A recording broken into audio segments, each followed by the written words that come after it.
State bank نے شرح سود میں 3% اضافہ کر دیا۔ اسٹیٹ بینک کی جانب سے جمعرات کو جاری ایک اعلامیے کے مطابق مانیٹری پالیسی کمیٹی نے پالیسی ریٹ کو 300 بیس پوائنٹ بڑھا کر 20% کر دیا ہے۔ مرکزی بینک کی جانب سے شرح سود کا تعین ایسے وقت میں کیا گیا ہے جب ملک میں مہنگائی کی شرح 48 سال کی بلند ترین سطح پر ہے۔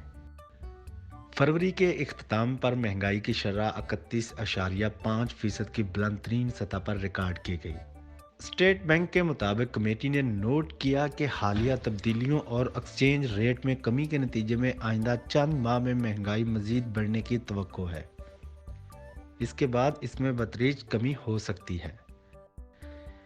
مرکزی بینک کے مطابق رواں سال اوسط مہنگائی 27 سے 29% تک رہنے کی توقع ہے۔ کمیٹی کے مطابق کرنٹ اکاؤنٹ خسارے میں نمایاں کمی دیکھی گئی ہے اور جنوری 2023 میں خسارہ کم ہو کر 24 کروڑ 20 لاکھ ڈالر رہ گیا ہے، جو مارچ 2021 سے اب تک کی کم ترین سطح پر ہے۔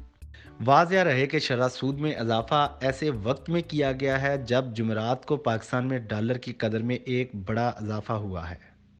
جمعرات کو انٹر بینک میں پاکستانی روپے کی قدر میں 18.98 روپے کی کمی ہوئی اور ایک امریکی ڈالر 285.09 کا ہو گیا ہے۔